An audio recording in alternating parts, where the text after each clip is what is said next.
todos os colegas da mesa, a doutora Adolfo Caldeirón, meu amigo, colega e amigo, doutor Francisco Contreras, e doutor Santos Loida e doutora Wanda Lima. Eu vou falar muito devagar, porque penso eu, sou a única na mesa que está a falar em português e, portanto, imagino que seja difícil compreender-me. Eu vou compartilhar a tela, posso? Não sei, já estão a visualizar? Sim? Sim. Muito bem. Vou colocar em modo apresentação e, para aproveitar o tempo, vou então começar a minha intervenção. Começo por dizer que a minha intervenção é um contributo para a problematização dos rankings, portanto, um olhar, uma abordagem problematizadora, um olhar no campo sociocrítico, se quisermos. E, portanto, é também um olhar, como eu costumo dizer, olhando para os rankings com alguma cautela. E o título da minha intervenção é Rankings e Regulação Supranacional das Políticas Educativas nas Instituições de Ensino Superior. Algumas ideias nucleares para a problematização dos rankings académicos.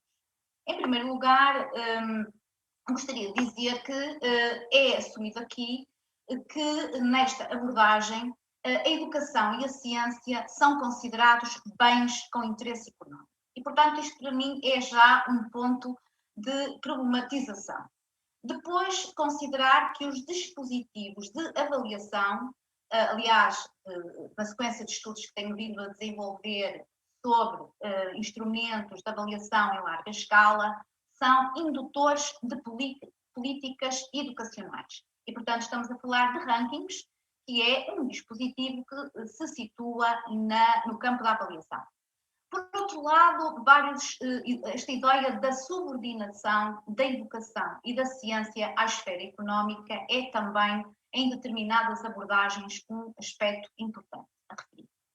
E, para além dessa subordinação da educação e da ciência à esfera económica, temos ainda, digamos, uma certa instrumentalização da educação e agora também da ciência para a competitividade internacional, mundial, diria, que vai alimentar o mercado educacional. Claro que não vou parar nestes conceitos, até porque estamos em presença de pessoas que têm vindo a estudar muito estas questões da globalização, da europeização e, portanto, só parar aqui um pouco na questão da Europa, que há uma aposta muito forte, intensa, diria, para esta lógica mercantilista, de certa forma, na construção de uma sociedade de conhecimento muito forte e, portanto, levando a que as instituições educativas, desde o pré-escolar até à universidade, se constituam uma grande força, porque há o entendimento de que a educação e a ciência são bens que levam ao desenvolvimento da própria economia e de outros poderes a nível mundial. Ora bem, por outro lado, a questão das agendas construídas globalmente. A OCDE, a Unesco, a ONU, o Banco Mundial, todas estas entidades supranacionais têm vindo a construir agendas muitas vezes mais explícitas ou menos explícitas, mas que acabam por regular fortemente a direção da educação e da própria ciência neste momento. Portanto, no fundo, estamos a destacar aqui as regulações supranacionais por via também dos instrumentos e dispositivos de avaliação, como, por exemplo, o PISA, no caso do ensino básico e secundário, mas agora foquemos-nos nos próprios rankings. Rankings académicos indutores de políticas do ensino superior é uma questão de uma problematização. É certo que, como todos sabemos, os rankings têm vindo, nos tempos contemporâneos, a assumir especial centralidade. é evidente que assistimos a um crescendo destas lógicas, que já não tem início, que já teve início há bastante tempo, mas que agora se têm vindo a acentuar. E são rankings das empresas, rankings no mundo esportivo, rankings na cultura, dos filmes, das músicas e, claro, também agora os rankings na educação, e nas escolas e nas universidades. Há então, segundo a perspectiva em que eu me tenho vindo a situar, numa lógica de endeusamento da avaliação, com o mito e o foco nos resultados, o mito da mensurabilidade e da objetividade, e, portanto, temos vindo a assistir a uma obsessão pela avaliação. Eu diria a hiperavaliação, a obsessão pelos rankings e por todos estes tipos de instrumentos e dispositivos que pretendem, no fundo, em prol da eventual transparência e prestação de contas, desenvolver, no fundo, lógicas de mercado educacional. São muitos os autores que têm vindo a falar sobre o fenómeno dos rankings académicos e alguns com especial destaque na indução de políticas educativas. Interessante que temos muitos autores no espaço ibero-americano, especialmente sul-americano, e eu queria destacar aqui o meu colega Adolfo Calderón, que tem um trabalho muito forte, muito grandioso nesta área, mas também autores também da Argentina, que têm vindo a fazer também um trabalho muito interessante. Queria agora situar-me em algumas questões que considero muito importantes, que está relacionado com a questão da legitimação. Pouco a pouco os rankings foram se instalando e ficaram legitimados a vários níveis, dizendo e convocando algumas ideias que os rankings provocam a modernização da educação superior e das carreiras universitárias, melhoram os serviços prestados à gestão institucional e às comunidades, produzem ou ajudam a produzir informação e atualização de dados, e também alguns autores destacam que os rankings que são assumidos a nível mundial, digamos assim, com mais prestígio e, portanto, estão legitimados, são o World University Ranking, o Times Higher Education e o Academic Ranking of World University, que já foram hoje também aqui destacados em vários espaços.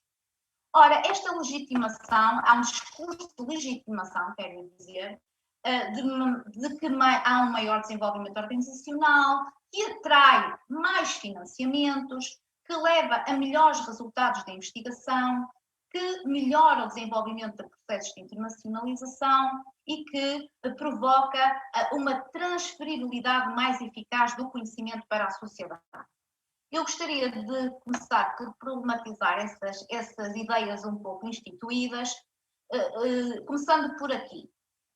Estas construções destes discursos que estão hoje legitimados prendem-se com um fenómeno relativamente recente, designado por alguns autores como o think tanks, que no fundo são redes, plataformas e outros mecanismos de controle que muitas vezes na sombra constroem referenciais e ao mesmo tempo instrumentos de controle das próprias instituições, das escolas, mas agora também das universidades.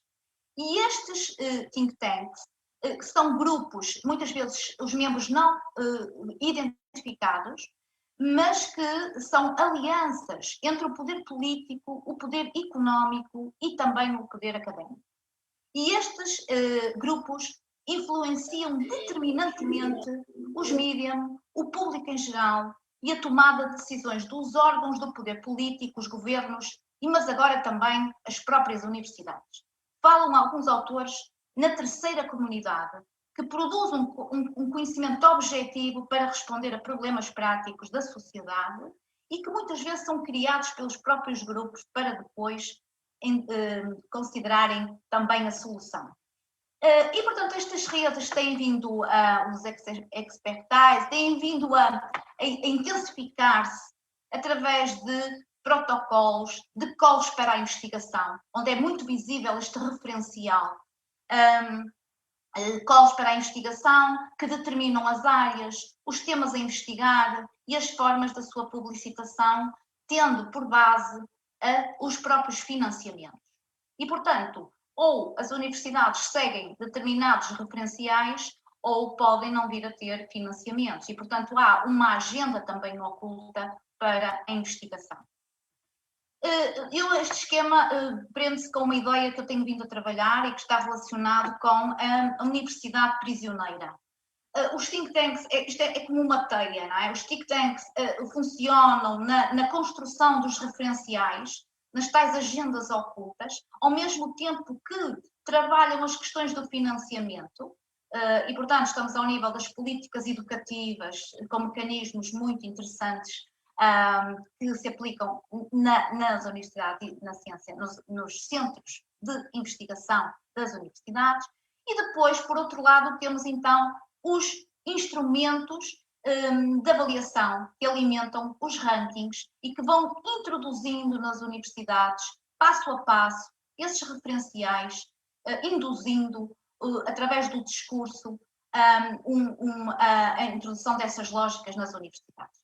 Ora, o que é que temos vindo a assistir? Que as universidades, por incrível que pareça, porque eu costumo dizer que as universidades são organizações, costumo dizer com outros autores, são organizações inteligentes, pensantes, mas, curiosamente, têm vindo a render-se ao discurso dos rankings e até utilizado todas elas, essas informações para se mostrarem desenvolvendo o tal marketing educacional, incluindo a minha universidade. Portanto, todas as universidades do mundo têm vindo a mostrar-se nos seus portais, nos seus sites, os seus lugares nos rankings mundiais. Ora, as instituições e os atores, quando assumem a avaliação com esses mesmos referenciais dos rankings, assumem uma determinada qualidade e reforçam a lógica a que aderem, ficando prisioneiras nessas mesmas teias. E temos aqui um aspecto que eu queria salientar. Há, portanto, a construção dos referenciais e dos discursos externamente, fora das universidades. Depois essa informação é veiculada através dos vários canais de comunicação, incluindo fortemente os mídias. Há uma naturalização desses discursos, uma contaminação e apropriação do discurso por parte dos atores das universidades e assimilam esses referenciais e depois uma reprodução discursiva e está legitimado o discurso. Depois, por fim, a construção de políticas internas com base nesses mesmos referenciais. Ou seja, as próprias universidades atuam internamente com base nesses referenciais, dizendo aos investigadores em que revistas têm que publicar a língua inglesa, a hegemonia da língua, e outras questões relacionadas com a captação de financiamentos, etc, etc. Portanto, eu não vou parar aqui porque todos conhecem o ciclo Políticas de Bolo, mas dizer que estes contextos de influência, de produção de texto e o contexto da prática estão muito visíveis. Temos hoje as universidades não só a trabalhar nos rankings enquanto discurso, mas também na prática, tendo em conta esse referencial. Portanto, este diapositivo mostra que em todas as universidades nós temos estas imagens, que nos são muito familiares, também está aqui a minha, e o que eu quero dizer com isto? Que há uma concepção de qualidade que vai passando, não é? Mas que é uma visão redutora. E, portanto, o que é que a investigação nos tem dito? Que as metodologias dos rankings são questionáveis, que há uma produtividade de investigação e que o ranking mede, em especial, aliás, como já foi referido, a produção nas ciências consideradas naturais, em detrimento das artes, das humanidades, das ciências sociais, e que há aqui outro aspecto que é relacionado com o poder da tradição histórico-cultural de algumas universidades. Dirigindo-me já muito para o final da minha intervenção, queria dizer que há aqui também a ideia de que o reforço dos modelos de internacionalização estão relacionados atualmente com o desempenho nos rankings. Isto é muito preocupante, como, por exemplo, o caso de Portugal-Brasil. São países que têm uma herança muito importante e que têm laços muito fortes, mas que os processos de internacionalização podem vir a ter transformações a médio prazo. Temos depois aqui a questão, que já foi referida por o meu colega Adolfo, da construção da Universidade de Classe Mundial, mas que é alimentada por condicionamentos de financiamento público relacionado com o posicionamento nos rankings.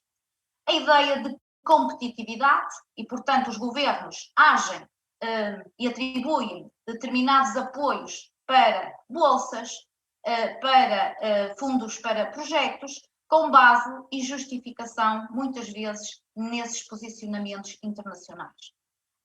O mesmo se passa com as agências de financiamento, como é o caso da FCT em Portugal, Fundação para a Ciência e Tecnologia, que atribui os financiamentos para projetos, e sabemos que essa questão, os referenciais, são muito aqueles que são os difundidos pelos próprios rankings. Há aqui um aspecto muito importante que alguns estudos têm vindo a mostrar, que quem utiliza os rankings são especialmente os estudantes internacionais com maior capital económico e cultural. E este aspecto é muito importante para quem pensa em processos de equidade e igualdade de oportunidades, e quando falamos, em especial, nas universidades públicas. Também a ideia de que cada vez mais as universidades utilizam na sua governança estas práticas na elaboração de planos estratégicos e também na atividade de benchmarking, procurando constituir-se como universidades de classe mundial, como aliás dizia o professor Adolfo Calderón. E, portanto, estamos então numa lógica de construção do conceito World Class University, numa perspectiva de mercado educacional, que se tenta ver, no fundo, quais as universidades que têm mais vantagens competitivas para atrair maiores financiamentos, empreendimentos, projetos e serviços, numa lógica de captação de estudantes, na visão de captação de cérebros, e com práticas de mercado, exibindo os resultados, melhores docentes, melhores investigadores, melhores estudantes, o melhor funcionário do mês, brincando e ironizando. Aqui estamos então no fim mesmo, é mesmo o último slide. Dizer que há aqui consequências que importa refletir nos nossos espaços e com os meus colegas, porque nós temos a sorte de ter algumas visões, muitas vezes com lentes diferentes, o que ajuda muito no desenvolvimento das investigações, mas há aqui alguns efeitos, diria eu, não suficientemente estudados. No campo do conhecimento, lógicas da construção do próprio conhecimento, se mais na lógica competitiva, se mais na lógica da colaboração, das finalidades da educação e dos valores que estão em causa, do tipo de trabalho pedagógico que se pode desenvolver com base numa lógica ou noutra, e depois há efeitos nas universidades, alguns perversos. A questão da autonomia, há pouco dizia que estavam prisioneiras, autonomia organizacional, científica, académica, nas ligações interinstitucionais, na tendência para a uniformização dos processos para as lógicas competitivas, uma lógica de padronização, a valorização do mercado educacional e efeitos para a sociedade é uma pergunta. Será que nós queremos sociedades mais competitivas ou mais colaborantes? E agora eu penso que termino com esta imagem, que para alguns é familiar, de Portugal e da minha universidade, e agradeço muito, muito o convite que me foi feito e poder também partilhar algumas ideias nesta mesa. Muito obrigada.